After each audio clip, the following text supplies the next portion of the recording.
কন্যা, জায়া, জননী, নারীর নানান রূপ। কখনো সে কন্যা, কখনো সে স্ত্রী এবং কখনো সে মমতাময়ী মা। নারীদের নানান নানান গুণে তাদের গুণান্বিত হতে হয়। তারা কখনো ডাক্তার হয়ে যান, কখনো হয়ে যান সেবিকা, কখনো হয়ে যান রাঁধুনি, কখনো হয়ে যান চাকরিজীবী, কখনো হয়ে যান দাসী, কখনো হয়ে যান রক্ষণাবেক্ষণকারী। নারীকে নানান সময় নানান কিছু হতে হয়, কিন্তু নারীরা কিন্তু তারপরও কোথাও বসে নেই। নারীদের জয় সর্বক্ষেত্রে, আকাশ থেকে পাতালে, জলে থেকে স্থলে, সবখানেই নারীদের জয় জয়কার। নারীরা পারে না এমন কিছু নেই। তো আজকে আমার অতিথি হয়ে যিনি এসেছেন, তিনিও একজন গুণবতী নারী। তাকে দেখতে নিশ্চয়ই আপনার পাশে আমার দেখতেই পাচ্ছেন, চমৎকার সুন্দর পরিপাটি করে বসে আছেন আপু, আমাদের মার্জিয়া সুলতান আপু।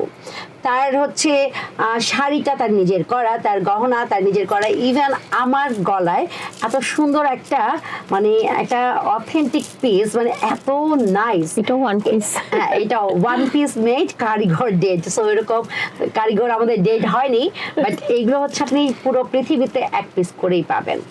এরকম একজন গুণবতী নারীর সঙ্গে আমরা আজকে পুরো অনুষ্ঠান জুড়ে কথোপকথন করব। পুরো অনুষ্ঠান জুড়ে আমাদের সঙ্গেই থাকবেন। শুধু দর্শক, দৈনিক কালের সমাজ এবং 21শে সংবাদে রোজকারের আয়োজন নারী উদ্যোক্তার সফলতার গল্প অনুষ্ঠানে আমি আপনাদের সবাইকে আমন্ত্রণ জানাচ্ছি, রোমানা শিকদার, এবং আমার সঙ্গে আছেন সেই গুণবতী নারী মার্জিয়া সুলতান আপু। আপু আসসালামু আলাইকুম। ওয়ালাইকুম আসসালাম। আপু ভালো আছেন? আমি ভালো আছি, আপনি কেমন আছেন? আলহামদুলিল্লাহ আপু ভালো আছি। আপু আমি তো আপনার নামটা শুধু বললাম, আপনি আপনার নাম এবং কি কি নিয়ে কাজ করছেন একটু ছোট করে আমার দর্শকদের বলবেন। আসসালামু আলাইকুম, আমি মার্জিয়া সুলতানা, আমার উদ্যোগের নাম মার্জিয়া স্টিম। আমি গত 7 বছর ধরে আসলে এই জুয়েলারি সেক্টরে আছি। আসলে আমার প্রথমে এই জুয়েলারিটা ছিল না, আমি আসলে আচারের রানী হিসেবে প্রথমে পপুলারিটি পেয়েছি, তারপরে জুয়েলারি। আসলে আমি যে কাজটাই করি সেই কাজটাই খুব সুন্দরভাবে করার চেষ্টা করি, এবং যেটাই করব না কেন সেটা ইউনিক এবং আকর্ষণীয় হতে হবে। তো এভাবে আমার পথযাত্রা শুরু। আসলে একবারে কেউ উদ্যোক্তার একটা অবস্থানে এসে পৌঁছায় না, তাকে অনেক হোঁচট খেয়ে খেয়ে তাকে এগিয়ে আসতে হয়। তো এখন আমি বিভিন্ন জিনিস নিয়ে কাজ করছি, কিন্তু আমার মূল বেসটাই হলো হ্যান্ডমেড জুয়েলারি।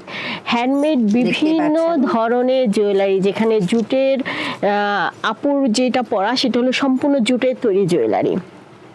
তো আমি জুটের তৈরি জুয়েলারির সাথে সাথে hand stitch jewellery, clay jewellery, তারপরে লুম জুয়েলারি, এছাড়া আমার আরও আছে ক্লে জুয়েলারি, সব বিভিন্ন ধরনের জুয়েলারি নিয়ে আমি কাজ করি।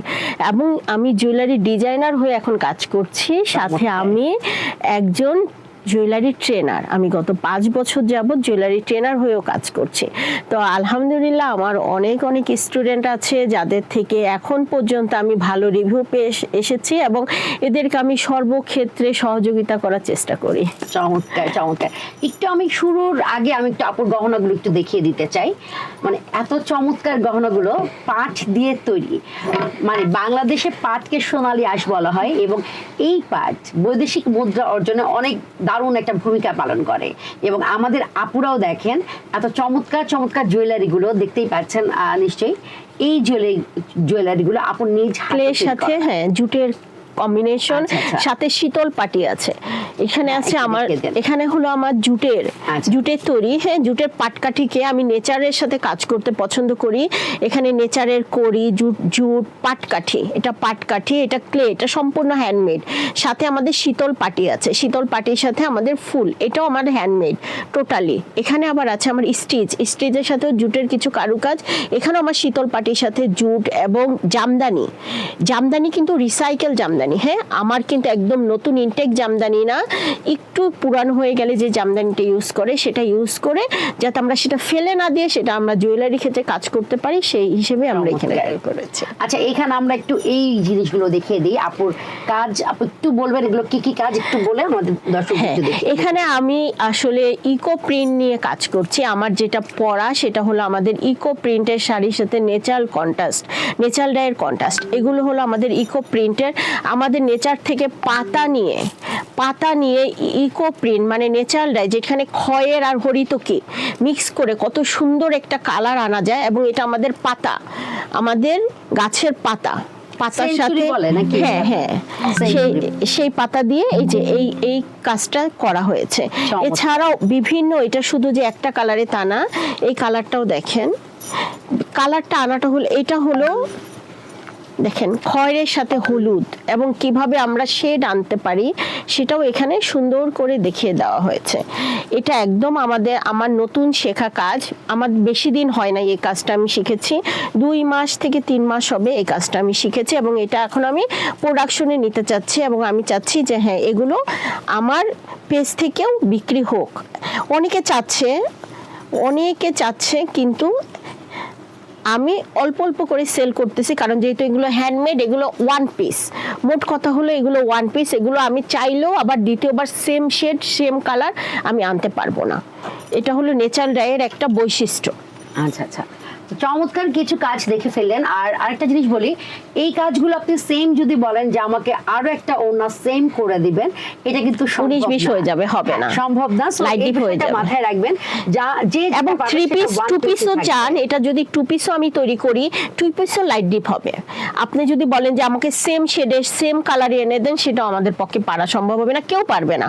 আমরা যারা নেচার ডাই নিয়ে কাজ করছি কেউ এটা এইভাবে সেম আনতে পারবে না, যদি একসাথে কাজ করলেও পারবে না। একসাথে আমাকে ফেলতে হবে, একসাথে একই লটে ফেললেও লাইট ডিপ কালার চলে আসে। আচ্ছা আচ্ছা, সো বিষয়গুলো মাথায় রাখবেন। কেউ যদি এটা নিয়ে বলেন যে না সেম কেন হলো না, আমি তো সেমই অর্ডার দিলাম, তা এটা কিন্তু সম্ভব না। আর আমি আরেকটা কথা বলি, আমি যেহেতু নেচার নিয়ে কাজ করি এবং আমার জুয়েলারি গুলো কিন্তু 1 পিস থেকে 2 পিস হয়। আমার জুয়েলারি গুলো, আমি যে জুয়েলারিটা মেক করি সেই জুয়েলারিটা আমি ক্লায়েন্টকে শো করি, ক্লায়েন্ট যখন ওকে বলে তখন আমি সেন্ড করি। কিন্তু আমি কখনোই এই জুয়েলারির ছবি দেখিয়ে আমি ক্লায়েন্টকে দিব না, কারণ এই সেম টু সেম জুয়েলারি উঠবে না। হ্যাঁ, এটা হলো আমার হ্যান্ডমেড জুয়েলারির একটা বিশেষত্ব। আমি তখন কি করি, যখন ক্লায়েন্ট আমার এই জুয়েলারিটা দেখে অর্ডার দেয়, তখন আমি ক্লায়েন্টকে বলি এটা 19-20 হবে, ক্লায়েন্ট ওটা মেনে নেয়। ওরা জানে, যারা আমার সাথে কাজ করে বা আমার থেকে রেগুলার প্রোডাক্ট নেয় তারা জানে 19-20 হবে। তখন দেখা যায় কালার একটু 19-20 বা একটু ডিজাইনে 19-20 হচ্ছে, তখন আমি কি করি, ক্লায়েন্টকে আগে শো করি যে দেখেন আপু, আপনার জন্য এই জুয়েলারিটা রেডি করেছি, এখন আপনি যদি ওকে বলেন তাহলে আমি সেন্ড করব। এবং আমার মানে কথা হলো, আমি এটা গর্বের সাথে বলি, 99% জিনিস আমার বিক্রি হয়ে যায়, এবং আমার কোনো রিপিট ক্লায়েন্ট নাই। আমার কোনো এরকম নাই যে আমার জুয়েলারিটা রিটার্ন করে, হ্যাঁ রিটার্ন ক্লায়েন্ট নাই, হ্যাঁ সবাই রিপিট। দেখা হ্যাঁ, চমৎকার। বুঝতেই পারছেন, যখনই কোনো উদ্যোক্তার পণ্য রিপিট কাস্টমার বারবার দেয়, তখনই বুঝতে হবে যে সে একজন ভালো উদ্যোক্তা, ভালো কাজ জানে। এটা আমরা সবাই জানি। রিপিট কাস্টমার মানেই হচ্ছে সে আপু ভালো পণ্য প্রদান করে, তা না হলে কিন্তু একবার কেনার পরে কেউ আর ফেরত আসতো না। যখনই বারবার ফেরত আসে তখন বুঝতে হবে যে আপুর পণ্যগুলো অথেন্টিক এবং খুবই গুণগত মান সম্পন্ন এবং দেখতে খুবই দৃষ্টিনন্দন। সো আমার তো অনেক ভালো লেগেছে, আমি একদম গলায় পরেই আছি, দেখতেই পাচ্ছেন। এবং আপুরও খুব চমৎকার করে গলায় পরে আছে। আপু দেখেন, মানে ইউনিক ডিজাইন। আমার তো মনে হয় যে ভাই কেমনে এত কিছু মাথায় আসে, আমার মাথায় তো আসে না। সো এই জিনিসগুলো আসলে অনেক মাথা খাটাতে হয়, আর যারা কাজ করে যেটা নিয়ে তাদের আসলে ভালোবাসা থাকে বলে বিভিন্ন নতুন নতুন জিনিস তাদের মাথায় আসে, ডিজাইন আসে, তখন সেই মোতাবেক তারা করে। কিন্তু আমি খুব ভাবি যে আসলে এটার পরে কেন এটা দিল, বা এই রংটাই কেন দিল, আমার মাথায় অনেক প্রশ্ন জাগে। কিন্তু যারা কাজ করে তারা আসলে জানে, তাদের দিন রাত সব কাটে হচ্ছে ডিজাইনের চিন্তায়। সো সমস্ত ডিজাইনারদের স্যালুট। আচ্ছা আপু, এবার একটু জানতে চাই যে আপনার ছোটবেলায়, মানে ধরেন আমাদের মেয়েরা তো হচ্ছে মেয়েদের ড্রেস নিয়ে বা রান্না নিয়ে কাজ করতে পছন্দ করে, মানে আপনি কেন হচ্ছে এই জিনিসগুলো, হস্তশিল্প বা এই আমাদের দেশীয় ঐতিহ্য, মানে এই জিনিসগুলোকে কেন ধরলেন? প্যাশন, আসলে কি ডিজাইনটা কিন্তু প্যাশন ছোটবেলা থেকে আসতে হয়। আমি যখন কাজ করব হঠাৎ করে কিন্তু কাজের জিনিসটা মাথার ভিতরে ঢুকে না, তো আমি একদম ছোটবেলা থেকে হ্যান্ড স্টিচ কাজের প্রতি আমার খুবই নেশা। এবং আলহামদুলিল্লাহ আমি প্রতিটা ধরনের কাজ জানি, হ্যান্ড স্টিচ থেকে শুরু করে মেকিং, ড্রেস মেকিং থেকে শুরু করে হাতের কাজ থেকে শুরু করে এভরিথিং। এবং আমি হোম ডেকোরেরও প্রচুর কাজ জানি। আসলে একজন উদ্যোক্তা হইতে চাইলে আগে প্রতিটা কাজের প্রতি তার খুব ভালো নলেজ থাকতে হবে, তারপরে সে তার কোনটার ভিতরে ফোকাস, সে ফোকাসে তাকে যেতে হবে। আমি কিন্তু 3 জায়গা থেকে ফ্যাশন ডিজাইনিং কোর্স করেছি। আমি প্রথমে 17 সালে প্রথমে ফ্যাশন ডিজাইনিং কোর্স দিয়ে আমার যাত্রা শুরু। যুব উন্নয়নকে অনেক থ্যাঙ্কস, যুব উন্নয়ন থেকে আমি প্রথমে ফ্রি এক একটা কোর্স করা শুরু করি। আসলে আমি প্রথমেই তো আমার একটা উদ্যোক্তা বা একজন ঘরণী বা একজন নারী যখন একজন গৃহিণী থাকে তার কিন্তু অনেক পরিমাণ টাকা হাতে থাকে না, যতই হোক না কেন সে কিন্তু যেহেতু গৃহিণীর অনেক টাকা থাকে না, তখন সে কি করে ফ্রি কোর্সগুলোর প্রতি সে প্রথমে মনোনিবেশ দেয়। আমি অনেক মানে আমার এত এখন কোর্সের সার্টিফিকেট যে বলার বাইরে। তো আমি চাচ্ছিলাম যে আমি সবকিছুতে দক্ষ হয়ে একটা সাইডে আগাবো, কিন্তু আমার একটা ভালো গুণ হলো আমি যে কাজটা করব সে কাজটা আমি প্রপার ওয়েতে করার চেষ্টা করি। আচ্ছা, আমি কিন্তু আচারও প্রচুর ভালো বানাই। আমার আচারের সিজন এখন চলে গেল, আমার 3 মাস আচারের সিজন থাকে, হ্যাঁ, যখন আমের সিজন থাকে সেই সময় আমি আমসত্ত্ব এবছরও আমি প্রায় 30 কেজি আমসত্ত্ব বিক্রি করেছি এবং বাসায় থেকে, এবং সেটা কাঁচা আমেরই বেশি হয়। তো আমার আচারের ক্লায়েন্টগুলো কিন্তু রিপিট, আমি এখন টোটালি রিপিট ক্লায়েন্ট নিয়ে কাজ করছি, মানে আমাকে পোস্টও দিতে হয় না এরকম ভাবে। এছাড়া হলো আমার পেজ ভিউ অনেক ভালো আলহামদুলিল্লাহ। আমার পেজ থেকেই আমার প্রচুর অর্ডার আসে, প্রচুর অর্ডার, মানে আমি পোস্ট দেওয়া মাত্রই আমার অর্ডার চলে আসে। দেখা যায় যে আমি আমার রেস্টের জন্য হইলেও অনেক সময় 2-3 দিন পোস্ট দেই না, কারণ আমি মনে করি যে না ঠিক আছে একটুখানি স্লো মোশনে যাক। এবং আমার ক্লায়েন্টগুলো এত ভালো, তারা আমাকে প্রচুর সময় দেয়, কারণ জানে হাতের কাজে সময় লাগে। আমার কিন্তু কারিগর আছে, আমি 10টা কারিগর নিয়ে কাজ করি, তাদেরও একটা ইতিহাস আছে। সেই কারিগরগুলো বাচ্চা এবং পথ শিশু। আমি পথ শিশুদের নিয়ে কাজ করি, কারণ আমি চাই ওরা কিছু টাকা পাক, ওরা স্বাবলম্বী হোক এবং ওদেরকে যেন আমি একটা পর্যায়ে দাঁড়া করাতে পারি। হ্যাঁ, কিন্তু ওরা হলো 15 থেকে 20 বছরের বাচ্চা। তো ওরা ওই পথটাতেই যখন ওরা আমার কাছে যত সুন্দর করে কাজ করে, আসলে একজন এক্সপার্ট দিয়ে অত সুন্দরভাবে কাজ করানো সম্ভব হয় না, কিন্তু যেহেতু আমি ইউনিক কাজ করি 50% কাজ আমাকে নিজেকেও করতে হয়। আচ্ছা আচ্ছা, চমৎকার বললেন আপু। একটু জানতে চাই যে আপনার জন্ম এবং বেড়ে ওঠা কোথায়? আমার বেড়ে ওঠা টোটালি ঢাকাতে। আমার জন্ম গ্রামে বিক্রমপুরে, কিন্তু তার পরপরই আমরা ঢাকায় চলে আসি। আমি ঢাকা মোহাম্মদপুর গার্লস স্কুল থেকে পড়াশোনা করেছি এবং ইডেন কলেজ থেকে মাস্টার্স করে বের হয়েছি। চমৎকার আপু। এবার হচ্ছে আমি যেটা জানতে চাই সেটা হচ্ছে যে ছোটবেলায় কি আপনার মনে হতো যে আমার নিজস্ব একটা আইডেন্টিটি হবে, সবাই আমাকে আমার নিজ নামে চিনবে, এরকম ব্যাপার কি ছিল আপনার মধ্যে? হ্যাঁ, আমার একটা ছিল কি আমি কখনো জব করব না এটা ছিল, কিন্তু আমি জবে ঢুকেছিলাম। জব মাস্টার্স করার পরে আমি জবে ঢুকে, কিন্তু আমার বাচ্চার জন্য আমাকে জবটা ছেড়ে দিতে হয়।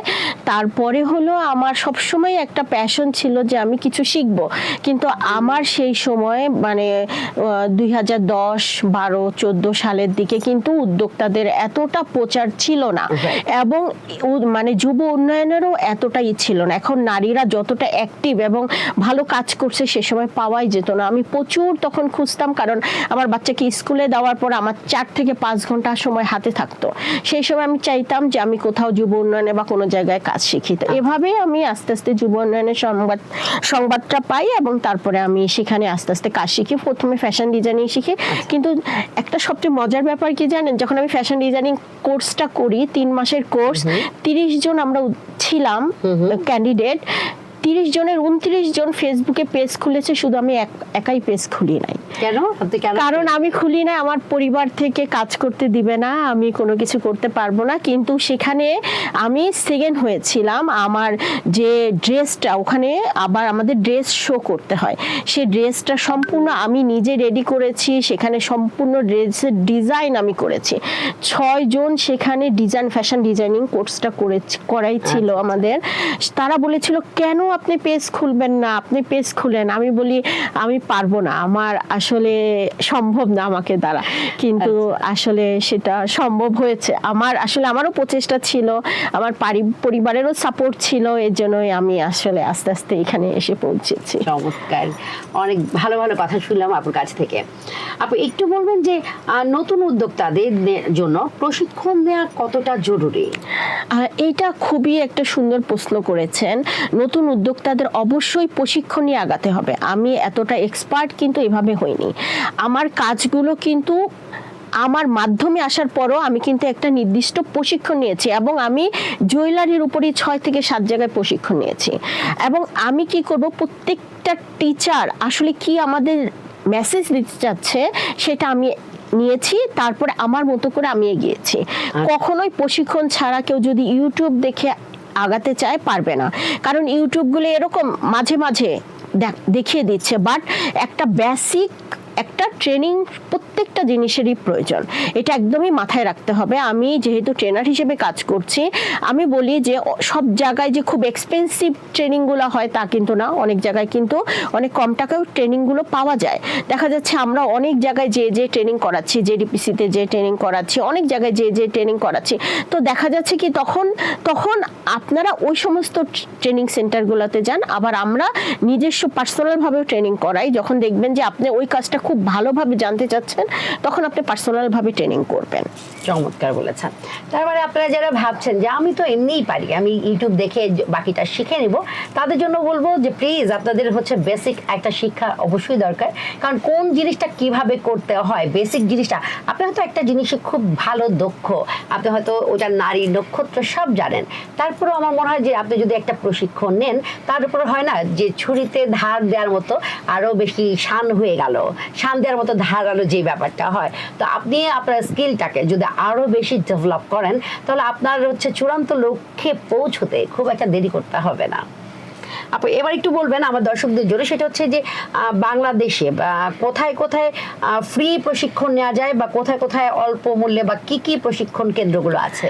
আমাদের এখানে বিভিন্ন প্রশিক্ষণ কেন্দ্র আছে। প্রথমে আমি যুব উন্নয়নের নাম একবারেই নিব, তারপরে আছে আমাদের এসএমই ফাউন্ডেশন, জেডিপিসি, এই সমস্ত জায়গা, প্রতিটা জায়গায় ট্রেনিং নেওয়া যায়, এবং যুব উন্নয়নে একদম ফ্রি ট্রেনিং, এবং তারা কিছু অনুদান দিচ্ছে যুব উন্নয়ন। আর হলো এসএমই ফাউন্ডেশনও খুব নামমাত্র মূল্যে তারাও ট্রেনিংগুলো করাচ্ছে, এবং সেখানে ট্রেনারগুলো অনেক ভালো, অনেক ভালো। জেডিপিসিতেও সেখানে একই কথা বলবো, সেখানে ট্রেনিংও যেখানে করাচ্ছে, ওখান থেকে আপনারা যদি কাজে লেগে থাকেন এবং আপনারা যদি লক্ষ্য নির্ধারণ করেন, নতুনদের একটা বলবো, আপনারা লক্ষ্য নির্ধারণ করে আপনারা আগাবেন, তখন সেই দিকে আপনারা একসাথে অনেক কিছু নিয়ে আগাবেন না, একটাতে একটা করে ফোকাস করবেন, তাহলে আপনি সেটার প্রতি দক্ষতা অর্জন করতে পারবেন। চমৎকার। তো আমি একটু বলবো যে আপনারা যারা জানেন, আমি একটু জানিয়ে দিচ্ছি যে আপু যতগুলো নাম বললো, যুব উন্নয়ন প্রশিক্ষণ কেন্দ্র, এসএমই ফাউন্ডেশন,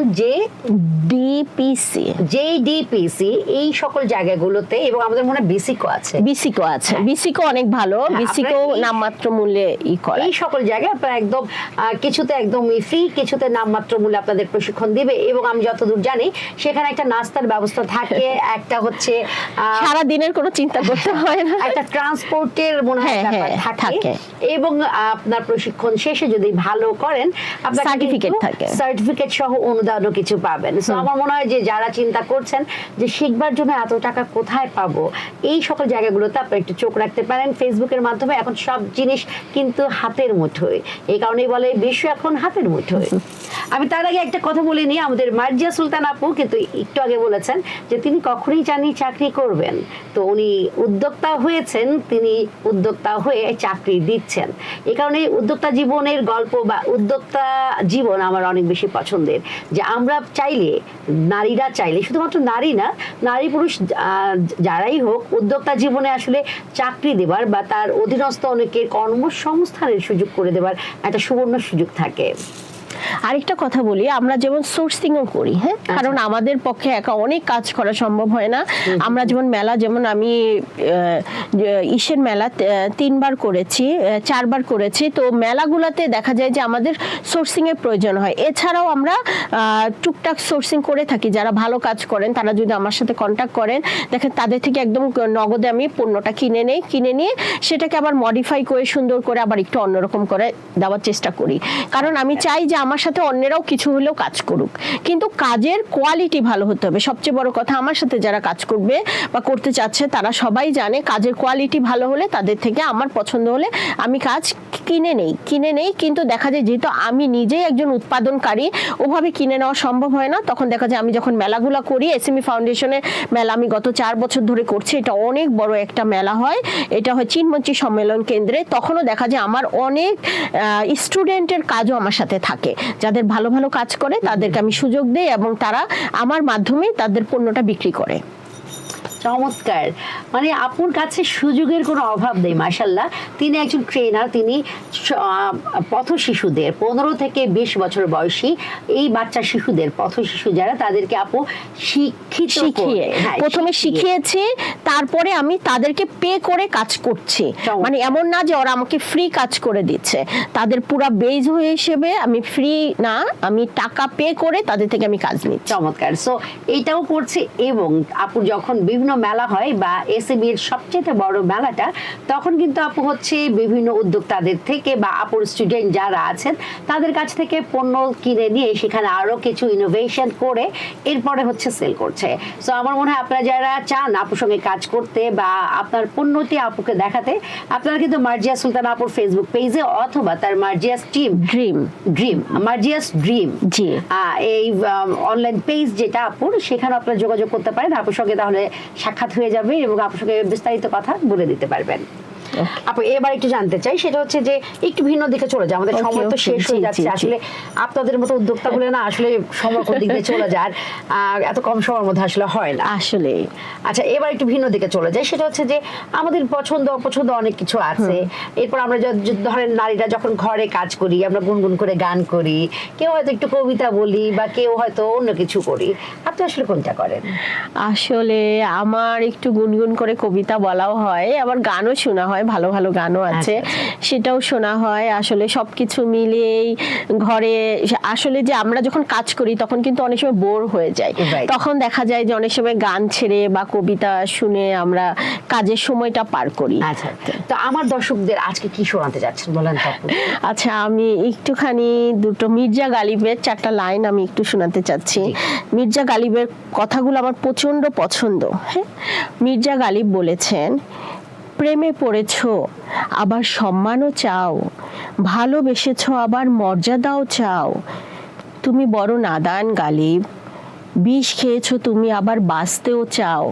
তার মানে একটা কথা বলি, আমরা যারা উদ্যোক্তা আমরা কিন্তু বিষ পান করেছি, কারণ এখান থেকে কিন্তু আমরা বেরই হতে পারি না। একে যেমন ভালোবেসেছি সেমন বিষ পানের মতো তাকে আমরা আঁকড়ে ধরে আছি।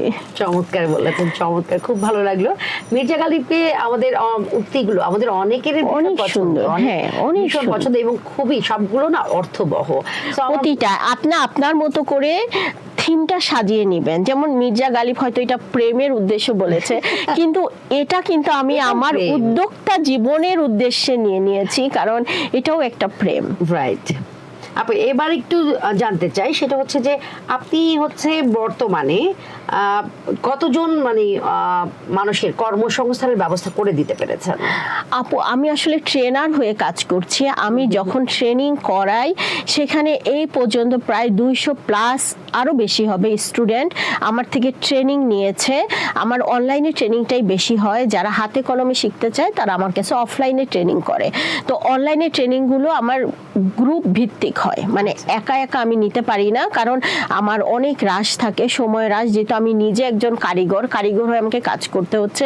তো আমরা অনলাইন অফলাইন দুটোই ট্রেনিং করায় থাকি, সাথে হলো এটাই। আচ্ছা আচ্ছা, চমৎকার। তার মানে আপু হচ্ছে 200 অনেক বেশি ট্রেনিং দিয়েছেন এবং সেখান থেকে নিশ্চয়ই যারা হ্যাঁ এখান থেকে অনেকে কিন্তু এখন কাজ করছেন, এবং আপুর এখানে স্টুডিওতেও এসে তারা ইন্টারভিউ দিয়ে গিয়েছেন যারা আমার জুয়েলারি নিয়ে কাজ করছেন। ইনশাআল্লাহ আবার সামনে আসবেন, এবং সবাই তো আসলে কাজ করে না, কিছু তো ঝরে যাবেই, কিন্তু যারা একে আঁকড়ে ধরে রেখেছে তারা আমার সাথে, আরেকটা সুবিধা হলো যারা আমার কাছে ট্রেনিং নেয় তারা আজীবন আমার সাথে কন্টাক্টে থাকতে পারবে, এবং তারা যদি পার্সোনাল আমার কাছে এসেও তার কাজটা দেখাতে চায় সেই সুযোগ আমি দিয়ে থাকি, আমার প্রত্যেকটা স্টুডেন্ট সেটা জানে। চমৎকার আপু, এবার একটু আমরা জানতে চাই যে আমাদের নারী পুরুষ নির্বিশেষে প্রত্যেকের কিছু না কিছু প্রতিবন্ধকতা থাকে। আপনার জীবনে প্রতিবন্ধকতা আসলে কি ছিল এবং সেখান থেকে কিভাবে আপনি উত্তরণ করেছেন? আমার জীবনেও প্রতিবন্ধকতা ছিল, কারণ আমার হাজব্যান্ড একটা ভালো জব করে, কিন্তু আমি প্রতিবন্ধকতার সাথে সাথে সাপোর্টও পেয়েছি। প্রথমে যখন একটা নারী না দাঁড়ায় তখন কিন্তু পরিবার থেকে ওভাবে সাপোর্ট আসে না, এটা প্রত্যেকটা নারীকে স্বীকার করতে হবে। তখন দেখা যায় যে তুমি পারবা না, হবে না, করো না, বাদ দাও, বাচ্চা ছোট, এগুলো কিন্তু প্রত্যেকটা প্রত্যেকটা নারীকেই শুনতে হয়েছে। কেউ যদি বলে যে না আমার এগুলো শুনতে হয় নাই, তাহলে সে মিথ্যে কথা বলছে, কারণ আমার এটা স্বীকার করতেই হবে। তারপরে আমার হাজবেন্ড যেহেতু আইটির এক্সপার্ট হিসেবে কাজ করছে, এর জন্য আমার মানে ফেসবুকের বিচরণটা প্রচুরভাবে সে আমাকে সাহায্য করেছে এবং এখন পর্যন্ত সাপোর্ট করতেছে, এবং সে কারণেই আমি ফেসবুকের বিচরণ আমার এত বেশি। আমি কিন্তু অনেক মেলা করতে পারি না, কারণ আমার হাতে কোনো জুয়েলারি থাকে না। আমার যখনই জুয়েলারি স্টক হয় তখনই বায়াররা আমার জুয়েলারি নিয়ে যায়।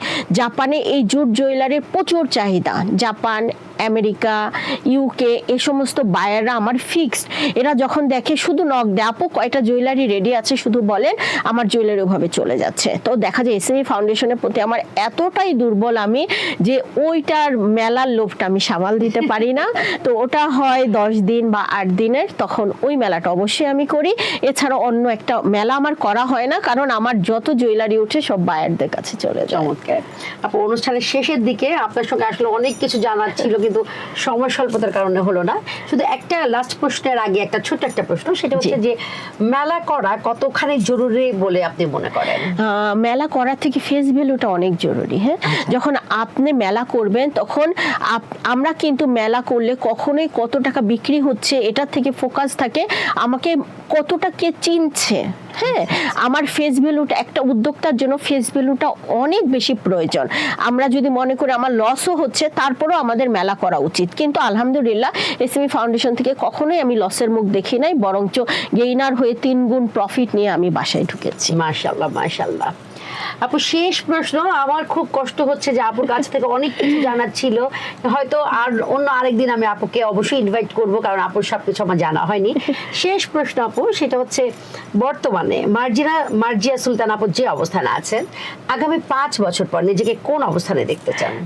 আলহামদুলিল্লাহ আমি আগামী 5 বছর পর আমি আমার সাথে আরো উদ্যোক্তাদের নিয়ে সাথে নিয়ে চলার আমার একটা স্বপ্ন আছে, আমার একটা শোরুম দেওয়ার স্বপ্ন আছে, যাতে আমি অন্যান্য উদ্যোক্তাদেরও সহপাঠী হিসেবে কাজে লাগিয়ে কাঁধে কাঁধ মিলিয়ে একসাথে যেন কাজ করতে পারি। কখনোই উদ্যোক্তা একা পথ চলতে পারে না, এটা সবসময় মনে রাখতে হবে। একটা উদ্যোক্তা ভালো বন্ধু থাকতে হবে, একজন না একাধিক ভালো বন্ধু থাকতে হবে, তাহলেই দেখবেন আপনার পথ চলাটা অনেক সহজ হয়ে গেছে। চমৎকার চমৎকার। আমরা কিন্তু এর আগে শুনেছি যে মার্জিয়া আপু খুব হেল্পফুল একজন মানুষ, তার সঙ্গে আরো অনেক উদ্যোক্তারা আজকের অনুষ্ঠানে এসেছেন, তারাও কিন্তু বলেছেন যে মার্জিয়া আপুর মতো মানুষ হয় না, তিনি খুবই পজিটিভ একজন মানুষ, তিনি সবাইকে খুব বেশি হেল্প করেন। সো এই মানুষটা দেখেন তার চাওয়াটা কি, 5 বছর পরে সে আরো অনেক উদ্যোক্তাদের নিয়ে কাঁধে কাঁধ লাগিয়ে সে বড় একটা শোরুম দিতে চায়, যেখানে তার নিজের পণ্য সহ অন্যান্য উদ্যোক্তাদের পণ্য থাকবে এবং বিশ্বব্যাপী তা সমাদৃত হবে। তাদের বাংলাদেশের গণ্ডি পেরিয়ে তাদের পণ্য বিদেশে যাবে এবং বৈদেশিক মুদ্রা অর্জনে বাংলাদেশের নারী উদ্যোক্তা হিসেবে তারা দারুণ একটা ভূমিকা রাখতে চান। সো আমরা মার্জিয়া আপুর এই আসার জন্য, এই স্বপ্নের জন্য দোয়া এবং শুভকামনা করতেই পারি। আপু অসংখ্য ধন্যবাদ, আপনার মূল্যবান সময় আমাদের দিয়েছেন, কৃতজ্ঞতা। অনেক ধন্যবাদ আপু, আমাকে দোয়া করবেন আমার জন্য এবং দর্শকরা আমার জন্য দোয়া করবেন। আমি চেষ্টা করব সবার জন্য যেন কিছু করতে পারি, এবং কারো যদি কখনো কোনো কিছুর জন্য নক দিতে হয় বা নতুন কোনো নারী উদ্যোক্তা যদি আমার কাছ থেকে কোনো সহযোগিতা আশা করেন, অবশ্যই আমি সেটা সহযোগিতা করব। এবং প্রত্যেক নারী জানে এবং উদ্যোক্তারা জানে, কেউ নক দিলে আমি প্রত্যেককে আমি মানে রিটার্ন তাকে আমি কল করি বা নক দেই বা মেসেজে রিপ্লাই দেই। তাহলে ভালো থাকবেন, আসসালামু আলাইকুম। শুধু দর্শক, দৈনিককালের সমাজ এবং 21 সংবাদে রোজকারের আয়োজন নারী উদ্যোক্তা সফলতার গল্পের আজকের পর্বটি, মার্জিয়া সুলতানা আপুর এই পর্বটি আপনাদের কেমন লাগলো? আপনাদের মূল্যবান মতামত দিতে একদমই ভুল করবেন না। আর আপনারা যারা এই অনুষ্ঠানে আসতে চান, আপনারা কিন্তু আমাদের সরাসরি ইনবক্স করতে পারেন, অথবা স্ক্রলে একটা ফোন নাম্বার যাচ্ছে, সেখানে আপনারা হোয়াটসঅ্যাপ করতে পারেন। আজকে এই পর্যন্ত, সবাই সুস্থ থাকুন, ভালো থাকুন, আমাদের সঙ্গেই থাকুন। আল্লাহ হাফেজ, আসসালামু আলাইকুম, শুভ বিকেল।